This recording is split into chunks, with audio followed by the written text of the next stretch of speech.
Finally. I was wondering how much longer it would take you to bring my guest to me. You may leave now. I told you to leave.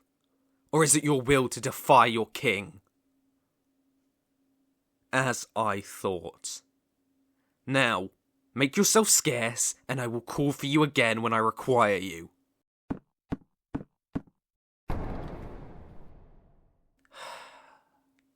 It infuriates me how little my guards seem to think of me when it comes to self-defense. They bring a frail woman to me in shackles and wish to protect me from her. What a pitiful joke at my expense. But never mind that now. I have more pressing matters to attend to. Isn't that right, first princess of the Arcadia Kingdom?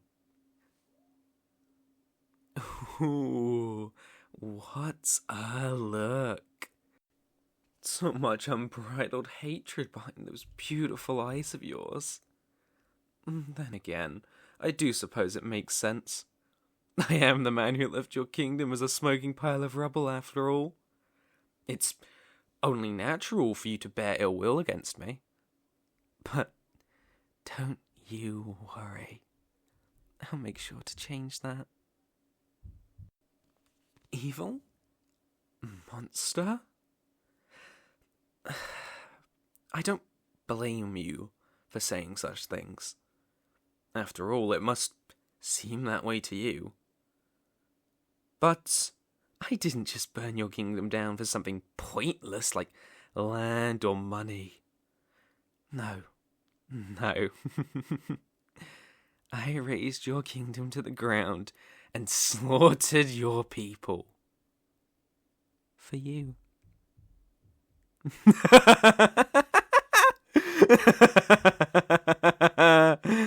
Oh, that look of confusion. It's spreading across your face and making it look so adorable. That's right, princess. You're the reason that your people are dead and that your homeland is nothing but ash. Why? Why? Because I love you. I love you so much that it hurts. It's this incessant pounding deep inside my chest that keeps me up at night. The thought of you drives my mind to the brink of madness. All this death and destruction was all so I could acquire you. You don't even know me. Now, princess, there's no reason to be so cruel. I know we've only had one brief encounter before, but I've never forgotten about you. And you're telling me you've forgotten about me? That won't do. Maybe I should carve a small mark into your beautiful face. That way, you could never forget about me. Every time you'd look in the mirror, you'd be reminded of me. All it would take is one movement of my hands. But no, I couldn't ruin your beauty like that. It is something that must be cherished like a precious gem. I will find other means to make sure that you remember me. But for now, seeing as you've forgotten all about me, let me recount to you our first interaction. Maybe it will awaken some memories from that day. It was a summit for all the continent's nations, both big and small. Our leaders were gathered to discuss trade between them. But the whole time I was there, I was reminded of my place. I was the only young master of a lorddom at the time, recently having inherited it from my deceased father. And the other nobles made sure I knew that. They looked down on me, spat on me, devalued the name of my father and my home, said I wasn't even fit to grace their halls. It enraged me so. All I could think about was spilling their vile blood, cutting out their tongues, and then force-feeding them to the mothers that taught them that it was okay to talk to others like that. And I nearly did. I was so close. The side of me that delights in bloodshed came knocking at the door, and I was more than ready to let him out to play. But then I got to meet you. As confident as can be, you stormed over to them and shooed them all away. You extended your hand and offered to help me. It was the first time in my life that I'd ever been granted the privilege of receiving kindness. And it made me fall in love with you instantly. I was smitten. I have never felt my heart beat like it did that day. I've been chasing that feeling ever since. But none of it worked. None of the women I pursued even swayed my heart in the slightest, no matter how kind they seemed. And so, I decided that I'd reach out a hand of help to you, just like you'd done for me that day. Of course this is helping you. I saved you from getting married off to some nobody for money. Yes, I killed your people, and I would do it again. They were going to let you get sold off to some foreign prince to pad their own coffers. They didn't care about you. Not like I do. So why the hell do you care about the deaths of a bunch of pitiful ants?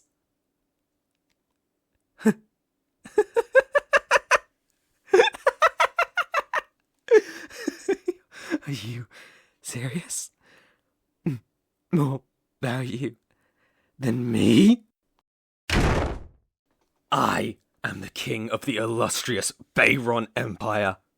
I am James Bayron! My life is worth 10 times that of all the peasants whose blood I spilt to bring you here. Do not dare insult me by insinuating any less than that. I will make your life a living hell if you so choose.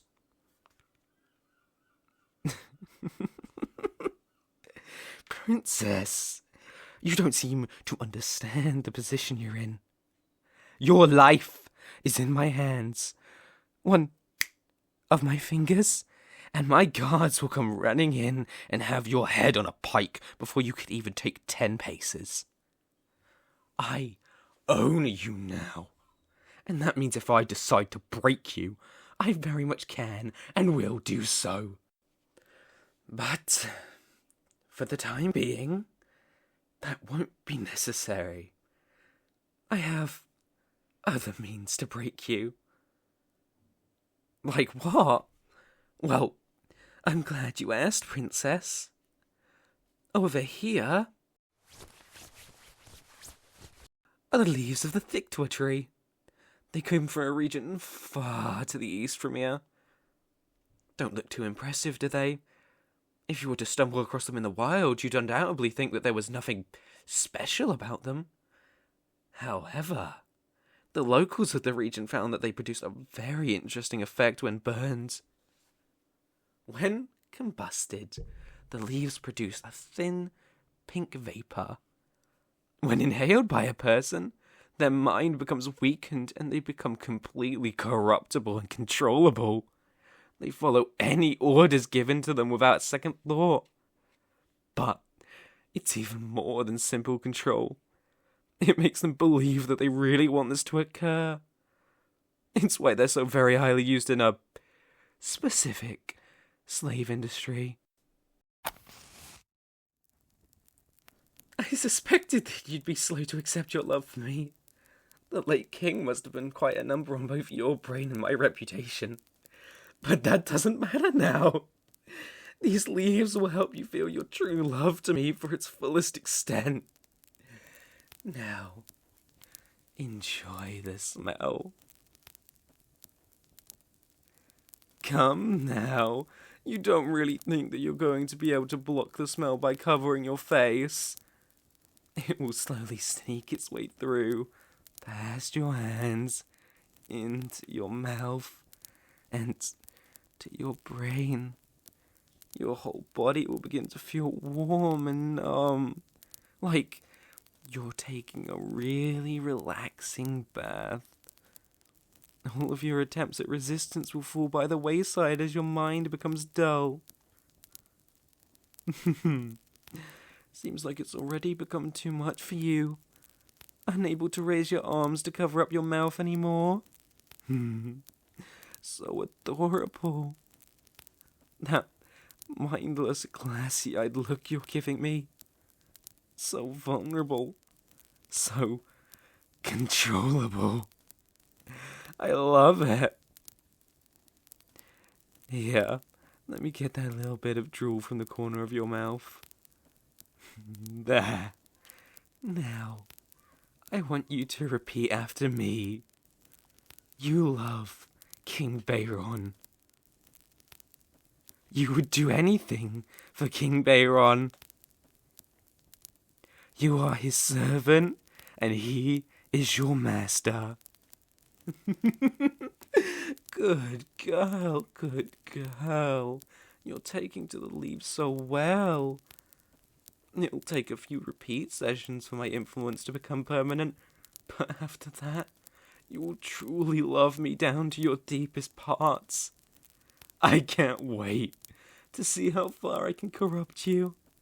Can't wait to take you as my wife. The love of my life. And